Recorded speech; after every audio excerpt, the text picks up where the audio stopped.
फिर आपका स्वागत है। बात करेंगे उत्तराखंड की खबरों की। तो चलिए सबसे पहले शुरुआत करते हैं भगत सिंह कोश्यारी से। भगत सिंह कोश्यारी शुक्रवार यानी कि आज मुंबई में वापस देहरादून लौट रहे हैं और वहीं भगत सिंह के स्वागत के लिए बीजेपी की बड़ी तैयारी भी देखी जा रही है। भगत सिंह कोश्यारी शाम 4 बजे जॉलीग्रांट एयरपोर्ट पहुंचेंगे, जहां बीजेपी प्रदेश अध्यक्ष महेंद्र भट्ट उनका स्वागत करेंगे।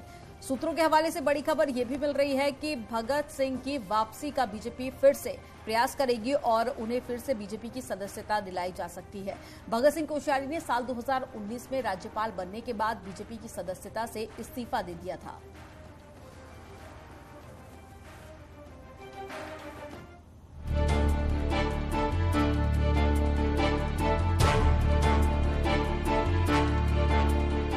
अपने बयानों से महाराष्ट्र में चर्चा का केंद्र बने भगत सिंह कोश्यारी गवर्नर पद छोड़ने के बाद शुक्रवार को देहरादून पहुंच रहे हैं। यूं तो कोश्यारी गवर्नर रहते हुए भी देहरादून आते जाते रहे, पर इस बार बात अलग है। शाम करीब 4 बजे के आसपास भगत सिंह कोश्यारी जॉलीग्रांट एयरपोर्ट पर पहुंचेंगे और जॉलीग्रांट एयरपोर्ट से लेकर देहरादून के डिफेंस कॉलोनी स्थित इसी आवास तक बड़ी संख्या में जगह जगह कार्यकर्ता उनका स्वागत करने वाले हैं। भगत सिंह कोश्यारी को एक स्वागत जुलूस के बीच इस आवास तक लाया जाएगा। बीजेपी कोश्यारी की अगवानी धूमधाम से करने की तैयारी कर रही है। उनकी अगवानी में प्रदेश अध्यक्ष महेंद्र भट्ट भी जुटेंगे। उत्तराखंड में बीजेपी की राजनीति में कोश्यारी बड़ा नाम रहे। पार्टी उनको फिर से मेंबर बनाना चाहती है। वहीं पार्टी नेता भी कोश्यारी को लेकर एक्साइटेड है। भगतदा ने तो काफी दिन से वो कहते थे कि भाई मुझे मेरा मन नहीं लग रहा है, मुझे तो उत्तराखंड की सेवा करनी है, वो यहाँ पर रहना चाहते हैं। उनकी सक्रियता बनी रहेगी, उनका आशीर्वाद लोगों को मिलेगा। कोश्यारी की कर्मभूमि पिथौरागढ़ और बागेश्वर रही। पिथौरागढ़ में ही रहकर कोश्यारी ने शिशु मंदिर में बतौर टीचर कई साल छात्रों को पढ़ाया।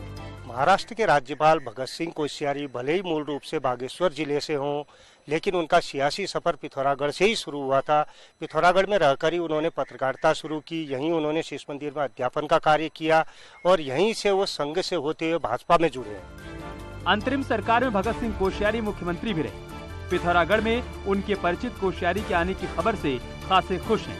मुझे तो ये लगता है कि जब उत्तराखंड आएंगे तो उत्तराखंड के लिए कुछ नई नीतियों का निर्माण वगैरह करने में उनका योगदान रहेगा। उत्तराखंड में बीजेपी की राजनीति के कई चेहरों ने भगत सिंह कोश्यारी की अगुवाई में ही राजनीति के दांव पेच सीखे। सीएम पुष्कर धामी भी उन्हीं में से एक है। कोश्यारी के धुर विरोधी रहे हरीश रावत भी मानते हैं कि पूर्व गवर्नर का राज्य में प्रभाव है। अब देखना दिलचस्प होगा कि कोश्यारी की री एंट्री क्या गुल खिलाती है। पिथौरागढ़ से विजयवर्धन उप्रेती के साथ सुनील नवप्रभात, न्यूज़ 18 देहरादून।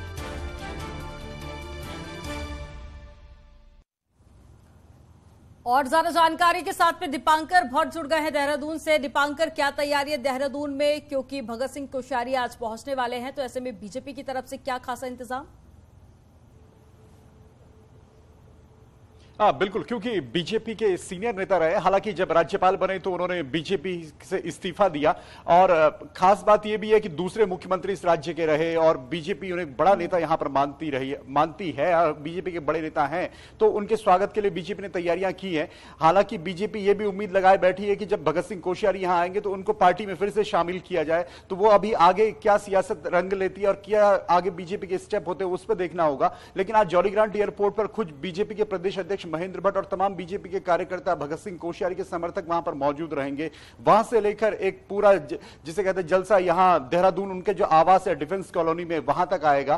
तो पूर्व मुख्यमंत्री रहे हैं, लोकसभा में सांसद रहे हैं, राज्यसभा में सांसद रहे हैं, नेता विपक्ष रहे हैं और इसके साथ साथ अब महाराष्ट्र के राज्यपाल, लगभग उनका 3.5 साल का एक कार्यकाल महाराष्ट्र के राज्यपाल के तौर पर रहा। तो अब वहां से जो वापसी उनकी वापस देवभूमि में हो रही है, उत्तराखंड में हो रही है, तो उसको बीजेपी एक ग्रैंड शो बनाना चाहती है और ये बताना चाहती है कि एक बड़े नेता के प्रति पार्टी की जो भावनाएं हैं वो किस तरीके से हैं। और आज भगत सिंह कोश्यारी के स्वागत की पूरी तैयारी यहां पर भारतीय जनता पार्टी ने की है। जी बिल्कुल दीपांकर, लेकिन देखिए क्योंकि जैसा कि आपने बताया कई बड़े पदों पर रहे हैं भगत सिंह कोश्यारी, कई बड़ी जिम्मेदारियां वो निभा चुका है, लिहाजा अगर बीजेपी में वो वापसी करते हैं और जैसा कि आप बता रहे हैं कि कोई बड़ा स्टेप वो उठा सकते हैं, हम कह रहे हैं, तो क्या लगता है कि उन्हें क्या जिम्मेदारी दी जाएगी? उत्तराखंड में अभी बीजेपी के लिए सबसे ज्यादा इंपॉर्टेंट क्या है?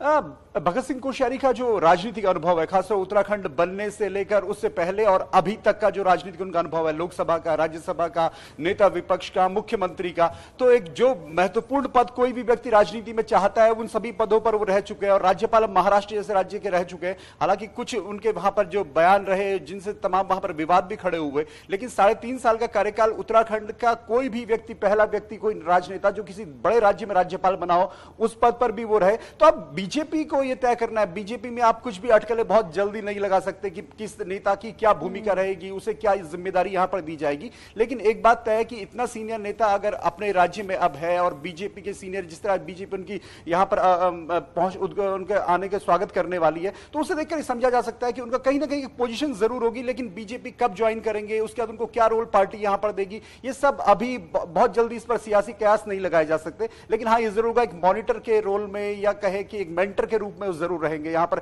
अपने समर्थकों के लिए और अपने कार्यकर्ताओं के लिए। जी बहुत शुक्रिया दीपांकर तमाम जानकारी साझा करने के लिए। तो उत्तराखंड के लिए मौसम विज्ञान केंद्र ने गर्मी का येलो अलर्ट जारी किया है। मौसम विभाग के मुताबिक आने वाले दिनों में गर्मी खासी बढ़ने वाली है और इस